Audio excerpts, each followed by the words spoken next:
Welcome to Inside Judicial Watch. I'm Carter Clues, your host, the Director of Communications at Judicial Watch. And today we have a very, very important topic to discuss. It's a topic that, with which many of you are going to be very familiar because it's impossible to go anywhere without hearing about Hillary Clinton's book, What Happened? Okay? As you can see, my staff has been kind enough to annotate it. But on top of that, we are fortunate to have with us today someone who our regular viewers are going to recognize because he's been with us before and for a tremendous interview, which many of you saw, tens of thousands of you. Michael Bekesha. Michael is the top attorney here at Judicial Watch who uncovered much of the truth about Hillary Clinton's escapades. In other words, instead of what happened, what really happened. And it's very, very different, as you're about to see. It's very, very different from what she tells us in the book. Okay, Michael, welcome to Inside Judicial Watch. It's great to be here. The book, one chapter in particular, the entire book is just, it is an exercise in obfuscation, to put it nicely. But one chapter in particular that we're concerned with because it involves Judicial Watch directly, the chapter entitled Those Damn Emails, okay? Mm-hmm. Those damn emails.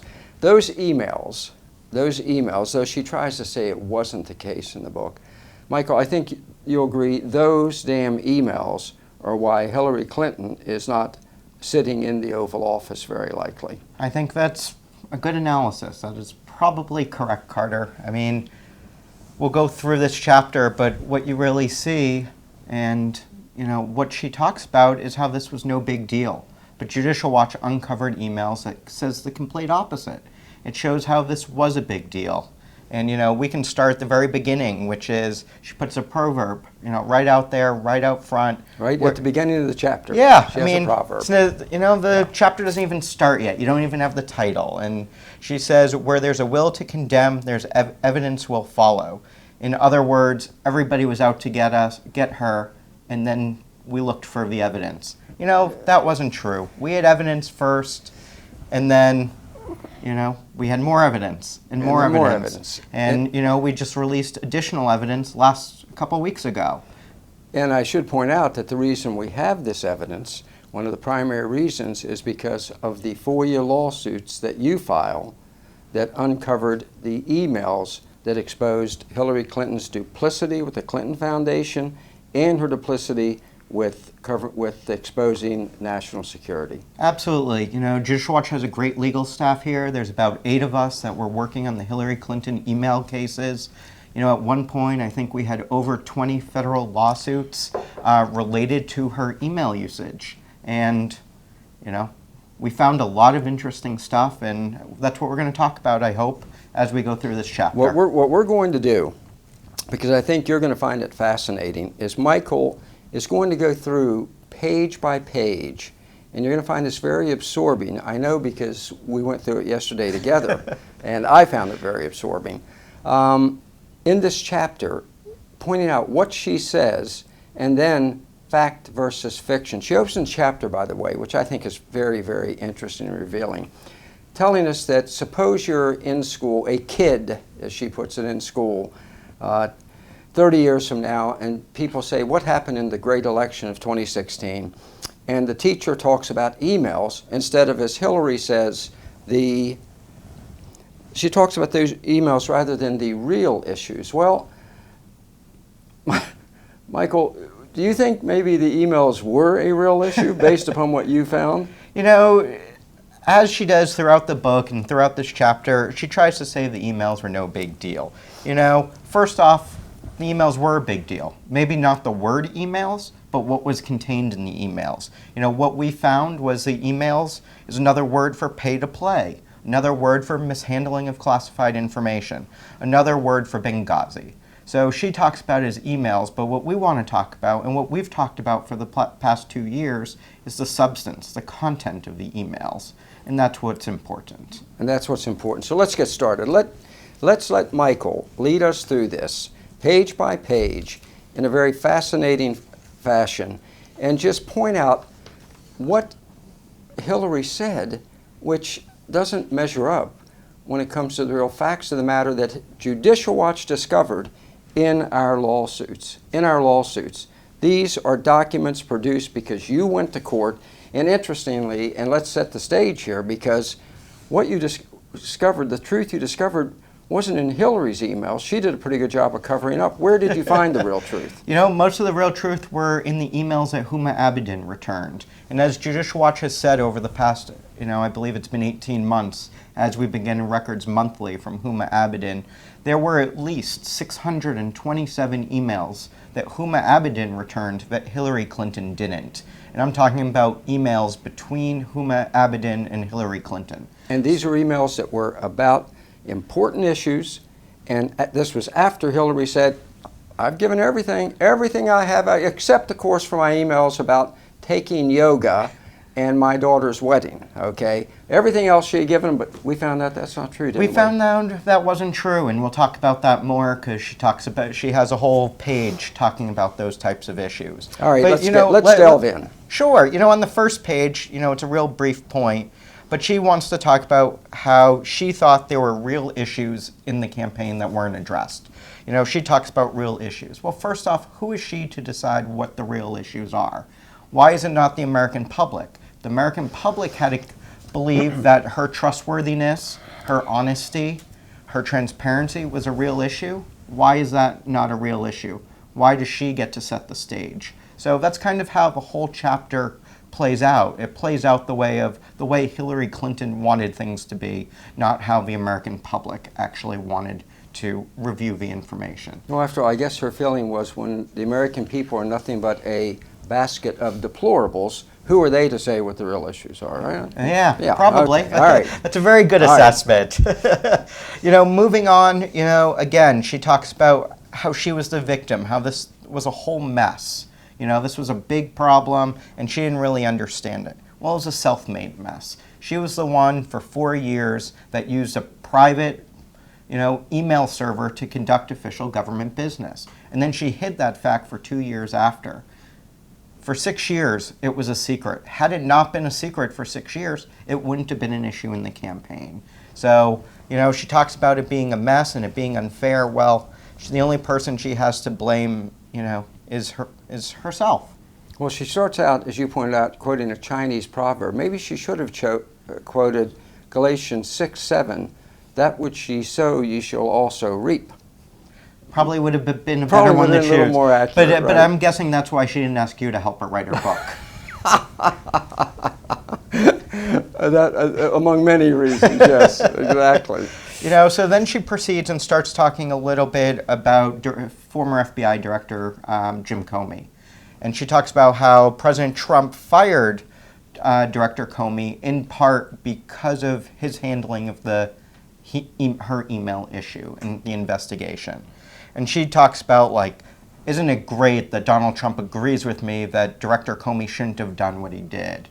But she misses the point. Donald Trump didn't fire Director Comey because he investigated her for her emails. He in part fired him because he wanted to be the center of attention. He was the showboat. Director Comey wanted to be the person on the front page in the newspaper every day instead of the hard work of the FBI agents that were spending the time actually investigating these issues. And, when he stood up and said, nobody would ever prosecute somebody based on this evidence, that wasn't his job. That was not his job. And that's the July 5th news conference. Absolutely. And that's why he was fired, not because he investigated Hillary Clinton. So Hillary Clinton tries to confuse these issues to the American public and, again, play a victim. And the fact of the matter is, let me point out, and when you say he investigated Hillary Clinton, I think we use that term rather loosely, right, based upon what Judicial Watch found. We should, and I will have to say that he did some investigating, but a lot of it was investigating the Judicial Watch website. Now that we've sent FOIA requests to the FBI for the investigative file, we've seen time and again references to records we received and that were put were part of interviews of witnesses. When they were doing background research on potential people to interview, they went to Judicial Watch's website to learn more about those people. Exactly. And, they followed we deposed an individual, they interviewed an individual. We submitted a record to the court, they reviewed that record. So, they did some type of investigation, but, like everything else, if it weren't for Judicial Watch, the FBI probably wouldn't have done much. Hardly anything at all. All right, moving along in the chapter here. All right, let's move along. She talks about that there was a decision to use personal email instead of an official government account was hers and hers alone.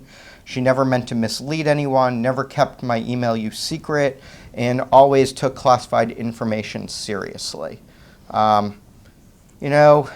I have a lot of reallys with question marks next to them, and I have that for a couple reasons. First she talks about how the decision that paragraph is a case study in prevarication. One lie after another. I know you won't say the term lie because you're a lawyer and you're the one in court, but I'm telling you, to those of us who are laymen, they look like lies. I won't say that. Okay. But it appears as though she's trying to mislead. Yes. She's talking about how it was her decision alone. Well, you've had her former aides, Huma Abedin, and Bill Clinton's former aide, Justin Cooper. Right. They've both testified. Huma Abedin testified in a deposition taken by my colleague, and Justin Cooper testified to Congress. And in both of their testimonies, they talk about how the system was set up. Maybe Hillary Clinton made the ultimate decision, but Justin Cooper and Huma Abedin, Justin Cooper testifies that Huma and Justin had several conversations about what the domain name would be, where to set up the server, what server to use. And so there may have been one decision by just her, but many people were involved in the actual process. She says it was never meant to mislead anyone. Well, one thing that we saw was early on when she started using this email server, her emails, she was very guarded and careful about who was going to have access to her email account, who they were giving the email account to, the email address. And so if it wasn't meant to mislead anyone, why would you be guarded about who has access to what your email address is? Precisely. It should have been in the State Department directory if it was no big deal. It wasn't there. She didn't want to keep her email use, keep it secret. Again, the evidence doesn't really seem to suggest that. She kept it secret for 6 years. 6 years. 4 years while she was Secretary of State, 2 years afterwards. That's tough to do in Washington. How about all these leaks that we're having these days? It's tough to keep a secret in Washington, and she was able to. For 6 years, she accidentally kept a secret, according to her. Accidentally, did not intend to. 6 years. Yeah, it's impressive. It's impressive. And then finally she talks about how she took classified information seriously. Well, I just don't understand that, because our records show that she was never trained on how to handle classified information. Her aides were never trained about how to handle classified information, and she never asked how to handle classified information. She never asked for any training. Let's be clear, the State Department has training for people on who are going to be exposed to classified information as to how they're to handle it. Not right? only do they have training, it's mandatory. It's required to handle classified information, to take that training, and arguably you shouldn't be able to handle classified information until you have that training. And of course the Secretary of State has to. How could a Secretary of State do her job for 4 years without seeing classified information? So she knew she was going to handle, handle classified information. She knew her aides were going to handle classified information, and yet she declined to take the training, which is mandatory at the State Department. Absolutely. And then writes a book saying, I did my best to understand classified information. Yeah, and we also know, we uncovered an email that she sent to one of her colleagues early on, within the first few months of becoming Secretary of State. And she said, against the advice of security hawks, I still do carry my BlackBerry. Against the advice of security hawks. Yeah. So they told her specifically, this is not secure. Yes. And she says, against their advice.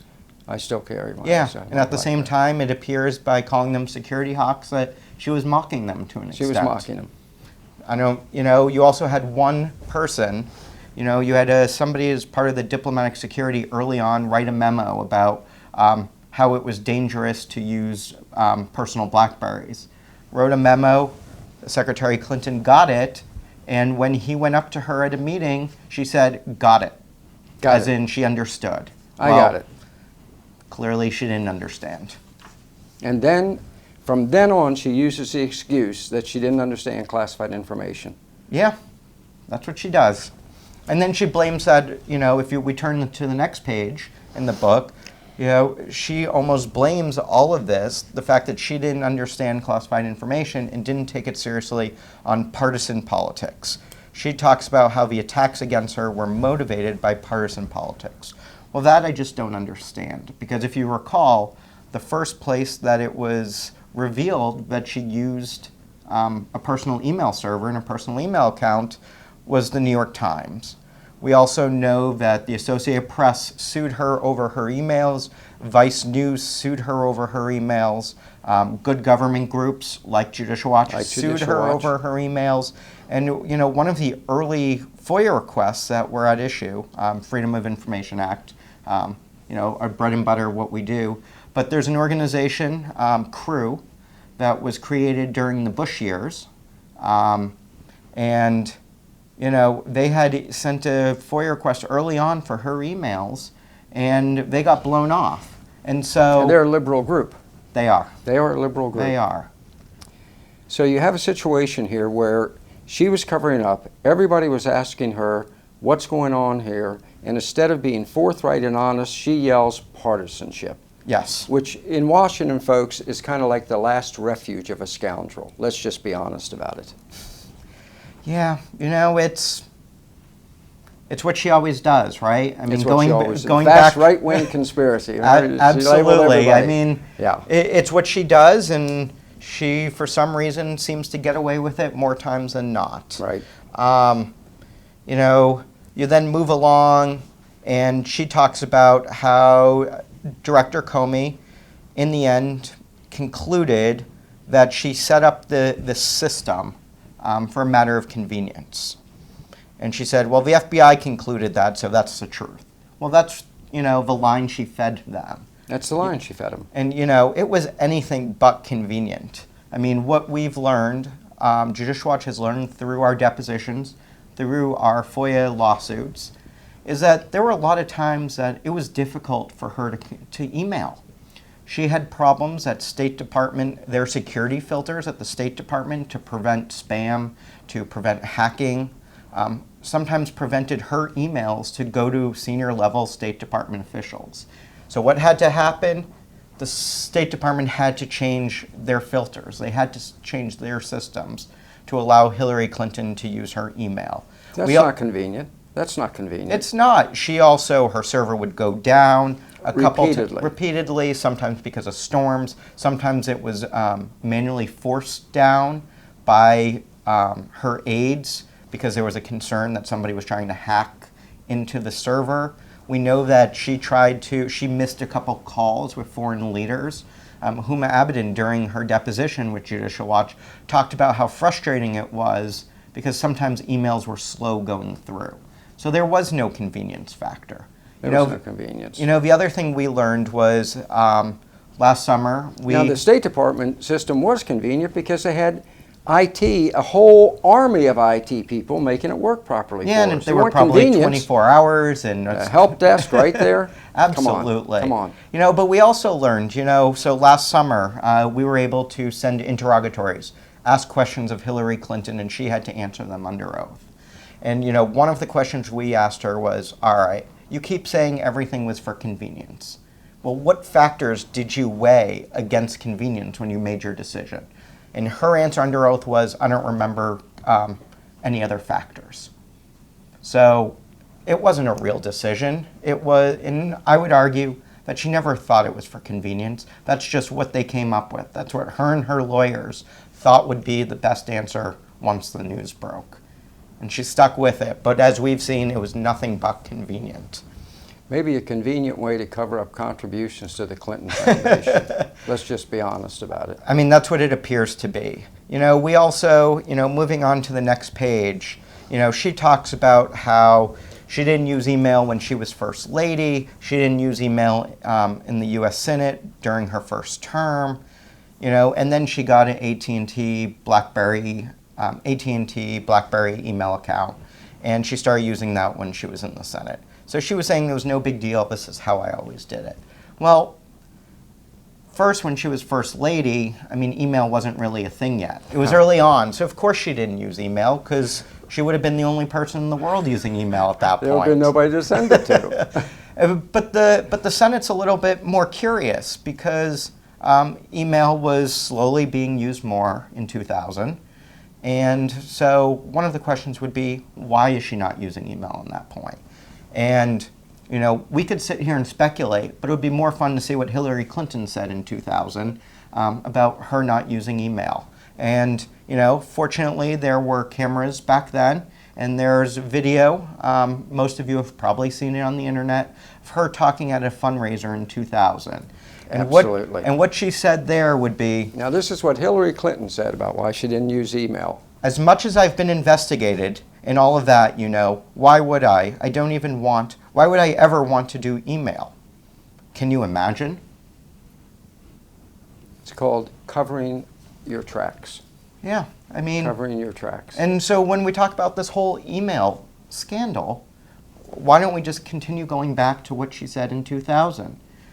Can you even imagine? Can you imagine using email while everybody's investigating me? Can you imagine using email when I would be putting things in writing? This just doesn't happen. You had another senior level State Department official, Anne Marie Slaughter, in an email off the record to a journalist. She wrote, everybody used personal email. That's what we did during her time at the State Department. But what was more interesting in there was she also said something along the lines of what we learned during the Clinton administration, which would have been Bill Clinton's administration, right, is don't put anything politically sensitive in email. With the thought of if you don't want to see it in the paper someday and it would make you look stupid, don't put it in there. Don't put it in there, or if it would expose you to malfeasance. And let's parenthetically say right here, and you may be getting into it later, but she was told that by doing this, she was making it so her information could not be FOIA'd. She was making it so she was hiding from the Freedom of Information Act, right? That was the result. We still haven't uncovered anything that, somebody point blank told her at the beginning of her term, if you do this, it won't be subject to FOIA. But she knew. Cheryl Mills knew. Huma Yes. Abedin knew. Everybody there knew the Federal Records Act, the Freedom of Information Act, and the importance of maintaining records. We had, during the Clinton years, during Bill Clinton's presidency, towards the later part when email started becoming a thing, the White House had an issue maintaining emails. And a federal judge, Judge Lambert, blamed Cheryl Mills for part of the mess. Precisely. So everybody knew. It wasn't a secret. It wasn't a surprise. This wasn't anything new to her. So it's always surprising to me. Cheryl Mills, her top aide, who was with her at the State Department. Yes. Well, once again, they covered up the emails. Absolutely. There we go. It's the same people History over repeats again. itself. And then we go farther into this chapter and, on this page, and she again talks about Colin Powell. She loves using this idea that other secretaries of state didn't use State Department email, and she talks about Colin Powell and how Colin Powell used an AOL account, how Colin Powell said it was convenient. She loves throwing Colin Powell under the bus. And Colin Right. Powell was unhappy with that because he said, That's right. hold up, wait a minute, Hillary. That's only part of the story. The other part of the story is that the State Department didn't really have unclassified email systems set up in place when he took office. They had it towards the end of his term, but not at the beginning. One of the big things he pushed along was getting better email systems. And so he didn't necessarily have the ability to use a State Department email account because it didn't really exist. Which she, of course, knew. And I think she also said Condoleezza Rice didn't use it, and Madeleine Albright, none of whom had. Yeah, I mean, Madeleine Albright was Secretary of State prior to Colin Powell, so clearly email, wasn't really a thing then. It's a wonder she didn't throw in John Foster Dulles and Dean Atkinson while she was at it. She probably just forgot. Just forgot about him. And with Condoleezza Rice, she didn't use email at all. So it wasn't as though she was using a personal email account. She just wasn't using email. She realized that there was a better use of her time and a better way for her to communicate. She tells these nice little stories, and they continue. The next story she talks about is how this really wasn't a big deal because she set up her email system on her husband's email server.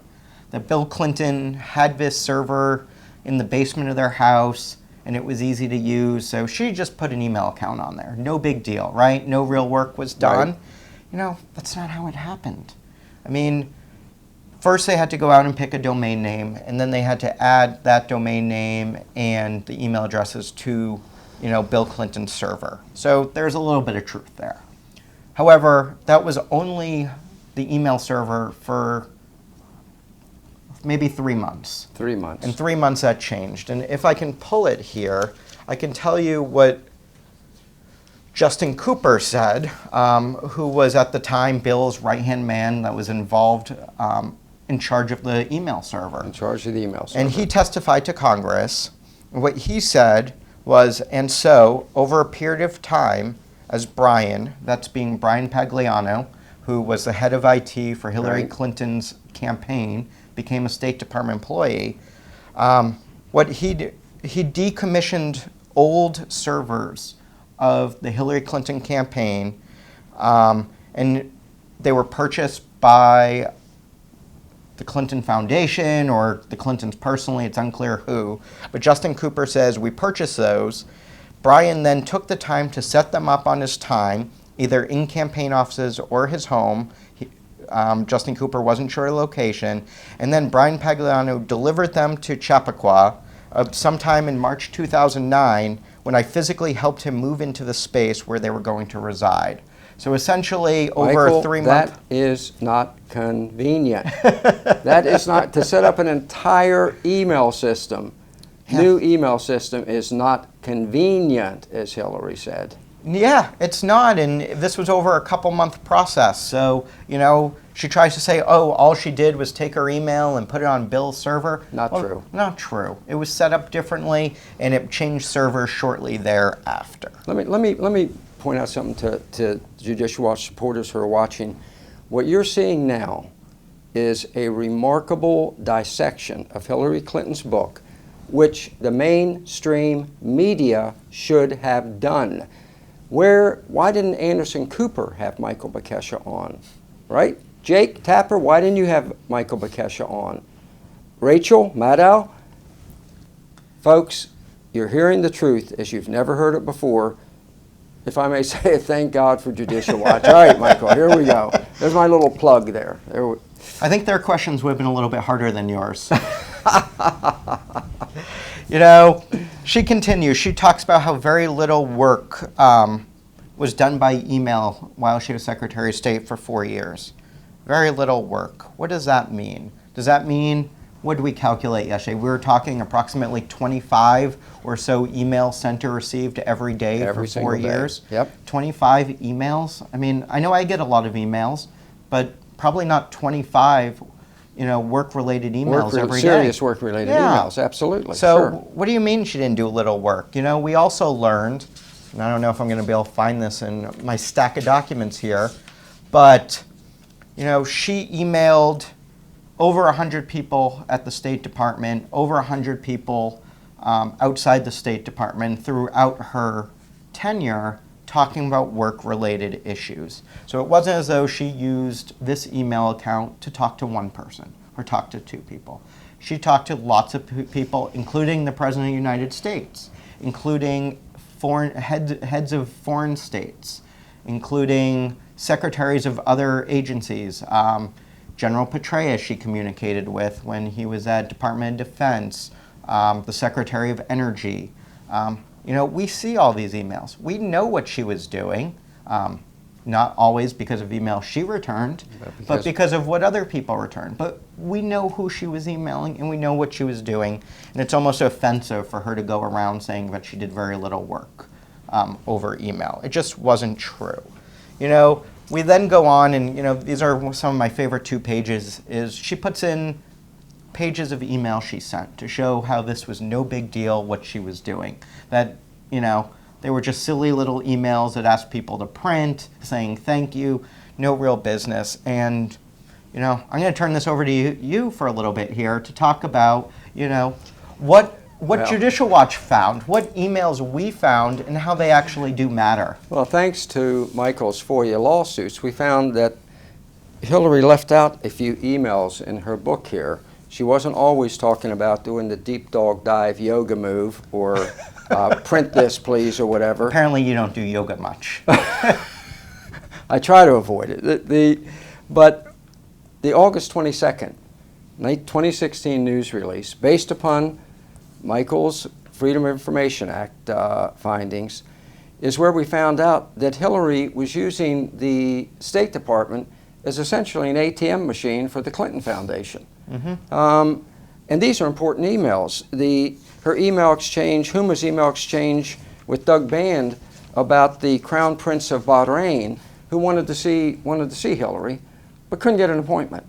Couldn't get an appointment until $30 million later, $32 million to the Clinton Global Initiative.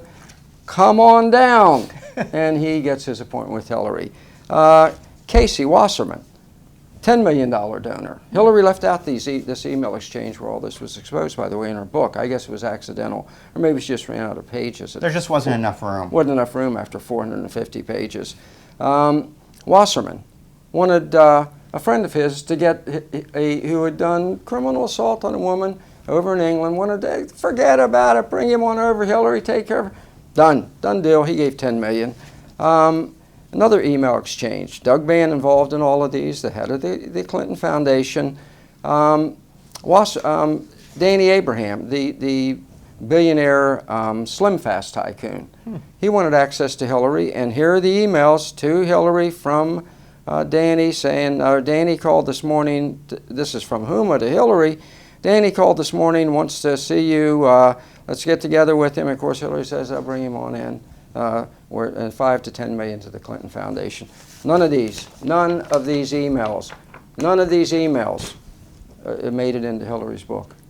Yeah, she must have just ran out of room. Ran out of room. Yeah, there we go. And she goes on, and then she talks about how the State Department Inspector General, this independent government, part of the State Department, reviewed what she did, and they found that there were no laws or regulations prohibiting employees' use of personal email. She said, they vindicated her, the Inspector General, and they had great things to say. Well, not everything they said was great, and also, I always question, well, how good were their findings? Because Hillary Clinton didn't participate in the investigation. When they sent her questions, when they asked to talk to her, she said no. Her senior aides, Huma Abedin, Cheryl Mills, they said no. They wouldn't participate. So, if you're okay with what somebody's doing, you should probably talk to them. Probably so. And fully explain what they were doing. But they didn't turn over evidence. They didn't talk to them. That's a problem. Then we go on to the next page. And I really like the next page because although I'm not mentioned by name, my work is in there. And, quote your work. Of course, There you go. You're a footnote in history. I made the book. That's all that matters. Book, Unfortunately, It's not my name, so I can't point it to my mom and tell her look in the index. But, Hillary Clinton she quotes a response by a State Department career official, Karen Lang, who I deposed. And it talks about right here that the statement she uses was from a June 2016 deposition. Of course, she doesn't say it was a deposition conducted by Judicial Watch. Judicial Watch. But, we were the only individuals, the only entity, the only organization that deposed senior level State Department officials about Hillary Clinton's email use. So this is us. This is Judicial Watch. This is our hard work. And the one quote, I have the deposition transcript right here. It is over Oh, it's long. I don't know. It's over 200 pages long. So, we were there for a few hours, asked a lot of questions. And all she says from it is that Karen Lang said, prior to Secretary Kerry, no Secretary of State used a state.gov email address. And we've already talked about that. The State Department didn't really have email accounts until Hillary Clinton became Secretary of State. So she should have been the first one using, but she wasn't. It was Secretary Kerry. That's just duplicity. That's duplicity. And then she talks about how it wasn't a secret. She says she corresponded with hundreds of officials, including the president and the White House, which we were talking about. She even talks about how the IT staff at the State Department helped her out with her BlackBerry and some email issues. Well, if it wasn't a secret, then how come the FOIA office didn't know? The one place that needed to know, the one place where the records were managed and stored, the one place that would allow the American public to see what she was doing as Secretary of State. The employees in that office said they had no idea. At one point, one of the main officials in that office saw that picture, saw the meme of Hillary using a BlackBerry. She had the sunglasses on. Yeah, the sunglasses. I think she was on the plane or something. Picture, right. And he saw that picture and he called up the IT department and said, I thought you told me that Hillary Clinton wasn't using a State Department BlackBerry. And they said she wasn't. And that was the end of it. He didn't ask, well, what is she using? What is she doing? No one asked those questions. No one told that department what she was doing, but she still wants to say it wasn't a secret.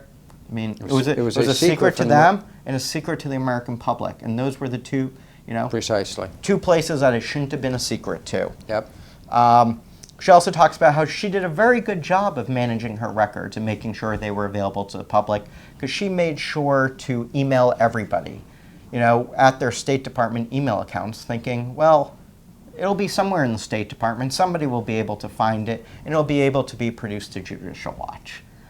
The funny thing is, as I said, she quotes Karen Lang during a deposition. Well, during that deposition, Karen Lang also said that what Hillary Clinton did wasn't good enough, that it wasn't the proper way to manage records. Did Hillary get that quote in there? I've only read this chapter and pieces of the others, but I haven't seen it yet. I haven't seen that quote. I doubt it's in there. I doubt it's in there. I bet if you helped write the book. It would definitely be headlined. Yep. Yeah. And for them to get the emails, when she says that the State Department people had them on there, received them, you've told me that to find those emails, you would have had to go to every laptop, every desk computer in the State Department to get them, right? To track them down. Yes. They don't have a global way to manage their emails and search their emails. Yeah. Moving on, she has a page or two about the Benghazi Special Committee, the Select Committee, the work they did, how she was really upset. She thought, it shouldn't be going on. Just one point I always like to make when we talk about the Select Committee, and I know you like to make it too, is the Select Committee only was created after Judicial Watch uncovered emails. It was because of Judicial Watch's work on Benghazi that Congress created the Select Committee. The other night when Congressman Gohmert, one of the great congressmen in America, spoke to Judicial Watch, and he pointed out he kept pressuring Boehner, when are we going to have a Select Committee? When are we going to have a Boehner wouldn't do it until Judicial Watch revealed the Ben Rhodes email outlining the PR plan for the entire Benghazi cover-up. You're exactly right. That's the only time that that's when he appointed the Select Committee. Yeah. Moving along, there's more. There's another quote from something related to a Judicial Watch lawsuit. There's a quote from the Justice Department, one of their court filings in September of 2015. That again was in response to a Judicial Watch lawsuit. She quotes, "There is no question that former Secretary Clinton had authority to delete personal emails without agency supervision." Well, she's basically quoting to her own lawyers there, I want to really emphasize this point because this is offensive. She has this quote. Let me read it again. "There's no question that former Secretary Clinton had authority to delete personal emails without agency supervision." Okay? As if that's the authority source. But Go to it again. Now, where did that quote come from? Did the judge say that? Did the court say that? The court didn't say that. The Justice Department attorney said that. Her own attorney said that. Basically, and she quotes her own, yeah, what she doesn't do is quote the court a few months later where the court said, yeah, we don't buy that. That's not true. That she did have authority to delete. All federal employees have the authority and the right to delete personal emails as they receive them. So if they get an email from their spouse, from their kids, they can delete that email in normal course as they're reviewing the records. That makes sense. But Bob Schieffer of CBS, I would like you to ask Hillary about this next time you two get together. Would you do that? Would you do that? Thank you. It's amazing how many people watch the show. Well, it gets to them, trust me. So the judge in response to this said, well, hold on a second. You may be right there, but that's not what happened here. Hillary Clinton didn't just delete emails about yoga, emails about Chelsea's wedding as they came in. What she did was she had all of her emails, all 60,000 emails. She left the State Department. She took those emails with her. FOIA requests were coming in. Lawsuits were being filed. She wasn't telling anyone. Then the New York Times reports on it, and she thinks, okay, people know about it now. What do I need to do? So she had her lawyers go through it. And she had her own personal lawyers delete emails that they didn't believe were government records. And so what the judge said is, well, she could have done this when she was Secretary of State, but she didn't do it. And she did it after the fact. And that's a problem. And to explain this and to try and get the Justice Department to see what the court was thinking, the judge, during the hearing, was asking the Justice Department attorneys, well, once you receive a FOIA request, once somebody asks for emails of an employee, do you then go to that employee and say, hey, employee, we got a FOIA request. Do you want to look at your emails and delete ones you think you want to delete before we search them for responsive records? Right. And, right. Of course, the Justice Department couldn't agree with that. The court just thought everything was so disturbing. But she doesn't talk about any of that in the book. No. It's probably because she didn't have enough room. Probably so, ran out of space. It's really amazing what things she selects to focus on. Selective disclosure. Yeah. Selective disclosure. What she did with the email. So I guess she's consistent. Yeah, you got that right.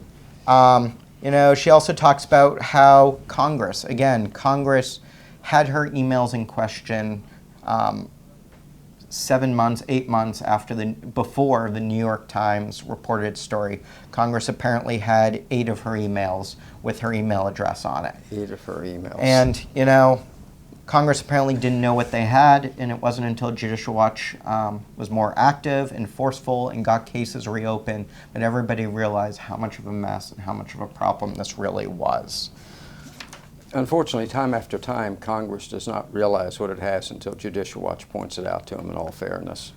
That's pretty much true. That's pretty much true. I mean, we also get a lot of results that Congress can't get. If you recall Fast and Furious. Right. That's right. The government, the Justice Department, President Obama claimed executive privilege over thousands, tens of thousands of records. Congress sued, Judicial Watch sued. Who got the records first? Judicial Watch. Who got information about the records first? Judicial Watch. Why did Congress's case move forward? Because Judicial Watch's did. And so time and time again over the past few years, we've learned that Judicial Watch is necessary and important because we can really get results that other government entities like Congress can't get. And the fact is the Benghazi Investigative Committee had to rely upon Judicial Watch's emails. Yeah. In order to do their investigation. And Gomer pointed that again the other night at his talk. I mean, I think this would have been a better chapter if Hillary relied on Judicial Watch's work to write her chapter about her damn emails. Yes, she would. It would certainly but be a much more reason, fascinating chapter. And factually accurate. And factually accurate. So let's move on. And, we've talked about this a little already. Hillary talks about how she collected and returned as many emails as possible. That she returned 30,000 of her emails. And, that's a lot. And she did it correctly. Well, probably everybody watching this, knows that's not true. That Judicial Watch has uncovered at least 627 emails between Huma Abedin and Hillary Clinton work-related that Hillary Clinton didn't return. And so, I wish we could go talk to our lawyers. I wish we were able to sit down, maybe have them here and ask, so here's an email that Huma Abedin returned. Clearly it talks about State Department business. Why didn't you return it? Why didn't you return it? Exactly. Now, Exactly. my guess they didn't return it was because it talked about the Clinton Foundation. Precisely. And it talked about this fact that if you gave money to the Clinton Foundation, you were able to have Doug Band email Huma Abedin and say, so-and-so is a good friend of the Clinton Foundation. Can Hillary have a 5-minute conversation with them? Can you get together and help them out? And thanks to your work, we actually have an email where Huma says, I work for the Clinton family. Yes. This is while she's on the payroll of the U.S. State Department. A lot of what we learned, how we took all these depositions, how we got answers from Hillary Clinton under oath, all came out of the FOIA lawsuit for records about how Huma Abedin was converted into a special government employee, which meant that she was able to work from New York, travel to D.C. on the government dime, on taxpayers' dime, and have this really unique ability to not only work for the State Department, but also other foundations and do other work and have private clients. And so all this came out of, we want to know how this happened. We wanted to see her communications. And then we learned, oh, wait, the emails don't exist at the State Department because of ClintonEmail.com. And this is how, all of this took place and why we know so much of what we do. Right. Precisely. Precisely. I have a lot more reallys, some question marks, some scribbles, exclamation marks. It's a very colorful annotation that I have here. Just a couple, I think we have a few more points. A few more points here. On page 304, and we're getting near the end of the chapter here, the Justice Department clarified that it had received a referral related to potential compromise of classified information, but not a criminal referral.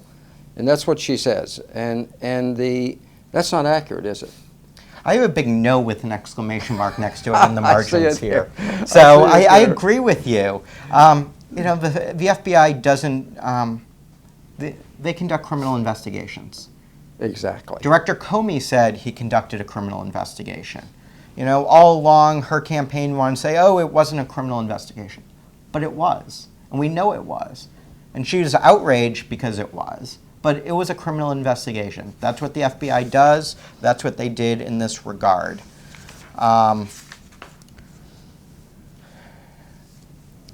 She then talks specifically about FOIA and FOIA working, the process working through the courts, and she says that she wanted to release all of her emails once the New York Times broke the story, but she couldn't do so because the State Department, wouldn't allow her.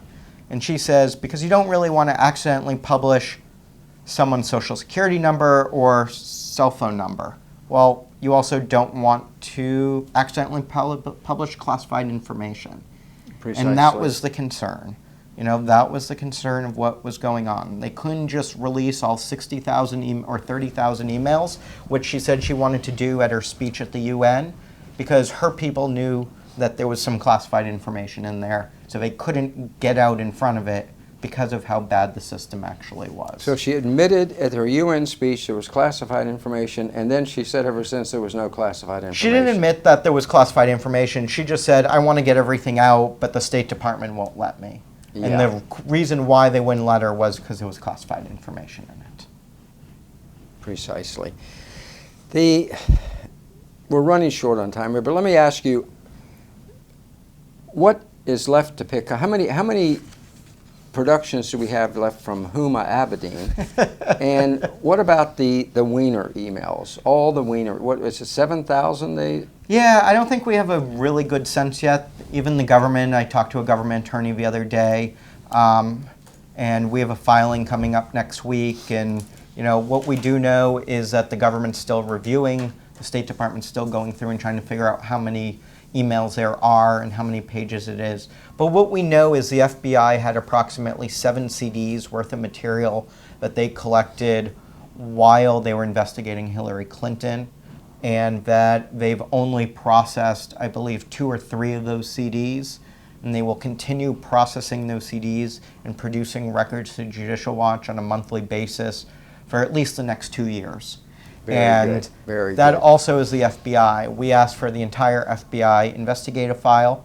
We want to see it. We want to see what the FBI did, what they found, how they probably didn't find anything more than we found. You know, that would be great Well, to they probably see as found well. less because, if I'm not mistaken, we took interrogate is not the right word. What is the legal term I'm looking for? For Hillary, we sent interrogatories. Interrogatories, thank you, to Hillary under oath. The FBI didn't bother to put her under oath. She wasn't. Hey, Hillary, can we talk? Yeah, come on by. Have a go.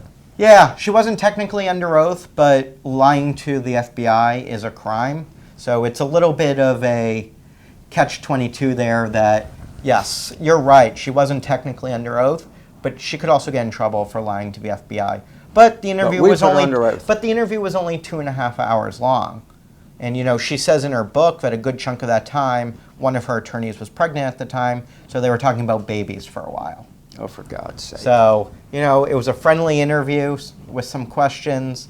You know, it would be great to know what questions they asked her, because we asked some questions too. We didn't get any answers, so I wonder if she answered any of their questions. You know, and so we have a lot of questions. Judicial Watch won't go away. We're going to keep on fighting. We still have at least 10 federal lawsuits concerning the Hillary Clinton email scandal that we're going to continue fighting in the courts. I mean, the other thing that's very disappointing, Right. and you know, I believe Tom was talking about it last week, was, you know, this isn't the Clinton administration, this is the Trump administration, but the Trump administration isn't doing as much as it could do to get the emails released.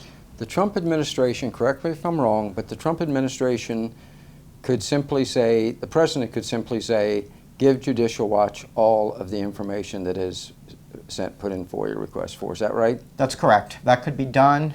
I don't know if it's been done yet, but based on how the Justice Department, the State Department, the FBI is fighting us in court, it doesn't seem as it's been done yet.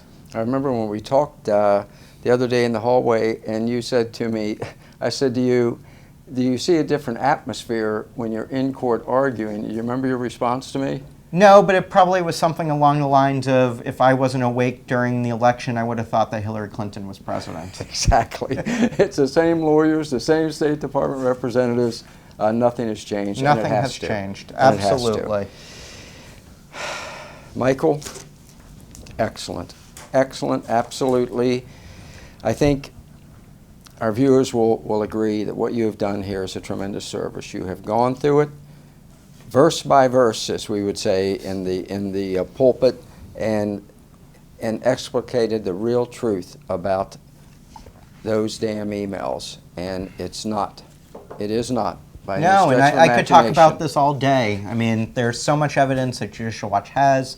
You know, our viewers can go online, they can go to judicialwatch.org, they can look for themselves at all the depositions, at all the emails, you know, all of our analysis, and then also compare it to what's in the book and what's in the chapter.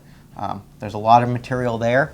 It would take forever, take a full day to talk about it all, Right. but I think we've done a pretty good job I think of you've done a great job. highlighting some issues. I appreciate it, and I want to thank you.